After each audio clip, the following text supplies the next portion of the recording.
Salut et bienvenue dans Maurienne Zap. Allez, c'est parti!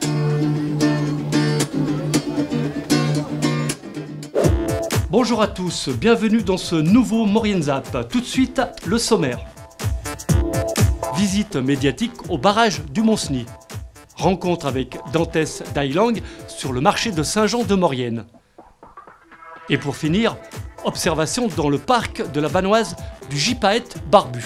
Voilà le programme de cette émission. Sans plus attendre, nous nous dirigeons au barrage du Mont-Cenis avec une visite médiatique organisée par EDF Production Alpes.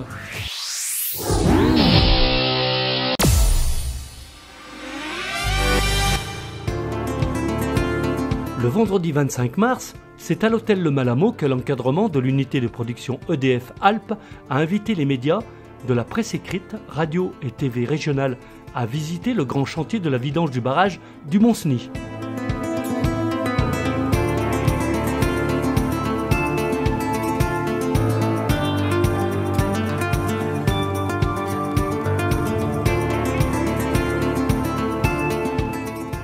Équipés de protection individuelle de sécurité obligatoire, nos journalistes sont parés pour découvrir les différentes opérations de maintenance déjà commencées depuis mars.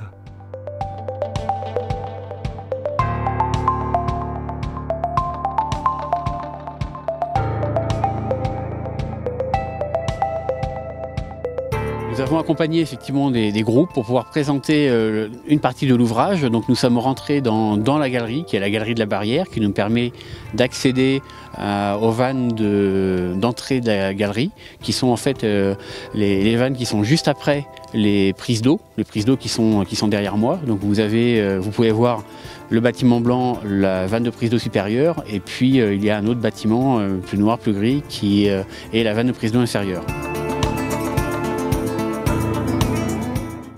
Cadrage et prise de vue par TV8 Mont-Blanc, interview au micro de RSF de Savoie.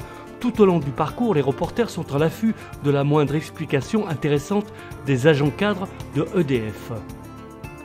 Donc, dans un premier temps, nous sommes allés visiter la partie amont, j'ai envie de dire, enfin la partie au-dessus. Nous sommes rentrés dans ces galeries, nous avons longé et sommes rentrés au-dessous le barrage, puis après sommes rentrés dans le flanc rive droite de la montagne, où est située la galerie, qui part depuis la prise d'eau supérieure, qui arrive aux vannes de tête, vannes d'entrée galerie, donc que nous avons pu voir. Et puis cette galerie ensuite nous emmène jusqu'à la conduite forcée qui amène l'eau jusqu'à la centrale de Villarodin. Alors la conduite forcée, c'est quoi? C'est un gros tuyau métallique qui nous permet de mettre en pression l'eau pour ensuite aller alimenter les turbines hydrauliques situées à Villarodin.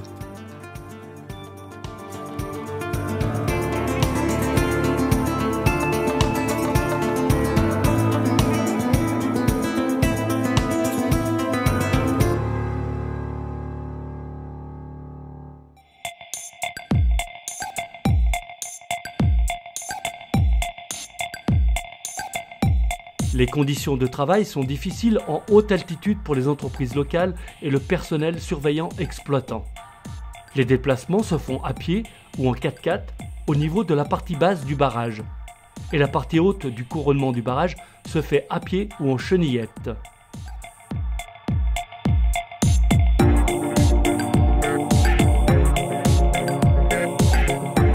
Alors sur l'ensemble de l'opération vidange décennale, donc quand on inclut la partie barrage et usine, c'est environ 300 personnes au pic qui sont mobilisées. Et sur la partie barrage seule, c'est une centaine de personnes qui auront été mobilisées sur toute l'opération. La journée est terminée pour nos journalistes. Il ne reste plus qu'à réaliser le reportage qui va immortaliser ces travaux exceptionnels.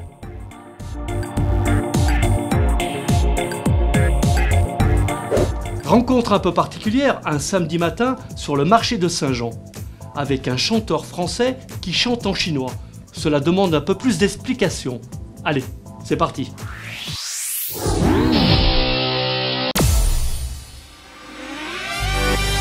Samedi 2 avril, Maurienne TV a rencontré Dantès Dailang sur le marché de Saint-Jean-de-Maurienne.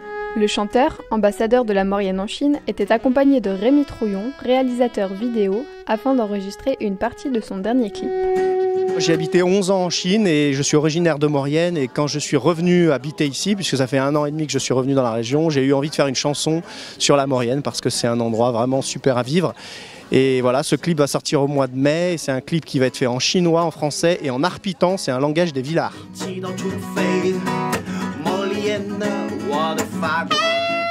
Pour mes fans, on va dire, en Chine, l'idée de faire ce clip, c'est comme un nouveau single, c'est comme une nouvelle chanson. C'est-à-dire qu'au lieu de faire une chanson comme ça avec un clip simple, l'idée c'était de faire découvrir la France, et la France que je connais et que j'aime, la France de mes ancêtres, c'est-à-dire la Maurienne. Et c'est vrai que moi je connais un petit peu ce qui va fonctionner en Chine. Donc par exemple, d'être dans un marché très français, ou alors d'aller en Haute-Maurienne, ou de me retrouver sur un vélo, ou de surfer. Voilà, on a des images où je fais du surf en faisant de la guitare. C'est des choses qui vont amuser les Chinois. En plus du fait que je suis un Français qui chante en chinois. Donc ça, c'est quelque chose qui va plaire. Alors après, c'est vrai que pour faire comprendre tout ça, par exemple à Rémi, qui lui est jamais allé en Chine, c'est un petit peu compliqué. On fait le maximum d'images sur toute la vallée de la Maurienne en fait. On essaye un peu de filmer les différents paysages qu'on peut trouver en Maurienne. La diversité de la Maurienne, que ce soit au niveau paysage et que ce soit au niveau visage. Et en plus, on a fait ça sur 1 an. Voilà, on a fait ça l'été, l'automne, l'hiver. Le document que vous allez voir est rare. C'est la reproduction du gypaète barbu en vanoise. Des images fraîches réalisées en mars 2016. Un document fourni par le parc de la Vanoise.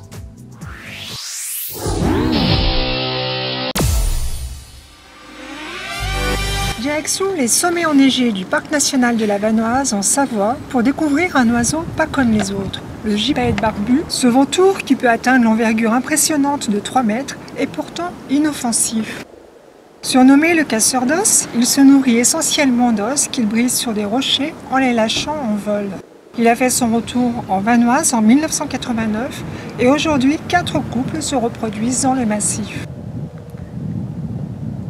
Partons à la rencontre de Jean-Yves en Haute-Maurienne pour prendre des nouvelles du couple de gypaètes installé à Bessan depuis 2012. On a le site de nidification du couple qu'on appelle couple de Bessan. On a constaté la ponte là, du couple de Bessan le 18 février. On a constaté l'échec le 4 mars dernier, probablement dû à des conditions météo très défavorables. On essaie d'observer le comportement des oiseaux après l'échec. Apparemment, on a un comportement, on va dire, type parade entre les 2 membres du couple. D'après les spécialistes, ça serait donc pour raffermir les liens du couple après l'échec. Un peu plus bas dans la vallée, à Termignon, le couple de gypaètes Gélas et Stelvio a donné naissance à un gypaèton le 13 février dernier. À l'office de tourisme, nous pouvons assister en direct au nourrissage du poussin. Une caméra a été installée à plus de 2400 mètres d'altitude face aux gorges encaissées du Douro où niche le couple depuis 2001.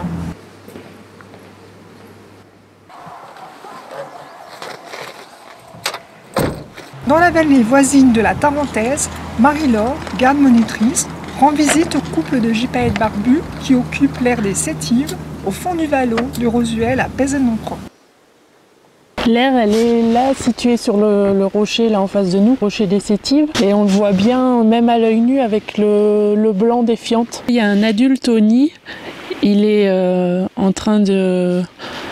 On dirait qu'il est en train de dépatouiller quelque chose, sans doute pour nourrir le poussin. On a observé une relève, donc un des adultes qui a pris le relais de l'autre pour s'occuper du jeune. Aujourd'hui, les conditions d'observation sont particulièrement favorables.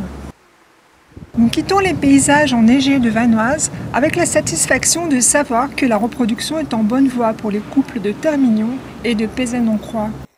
D'ici fin juin, si tout se passe bien, les 2 gypaètons devraient prendre leur envol dans le parc national de la Vanoise. Voilà, le Zap c'est terminé. On se quitte sans oublier l'agenda de la semaine. À bientôt, prenez bien soin de vous. Ciao ciao.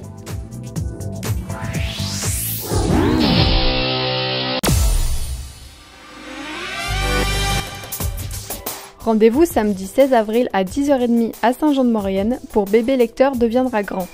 Faites partager à vos enfants de 0 à 3 ans une demi-heure de comptines, contes et jeux à l'espace jeunesse de la médiathèque. Pour les enfants, à partir de 3 ans, un autre rendez-vous vous attend à Saint-Jean-de-Maurienne. Mercredi 27 avril à 16h30, l'heure du conte aura lieu à l'espace jeunesse de la médiathèque. N'hésitez pas à faire vos remarques et à nous suivre sur les réseaux sociaux.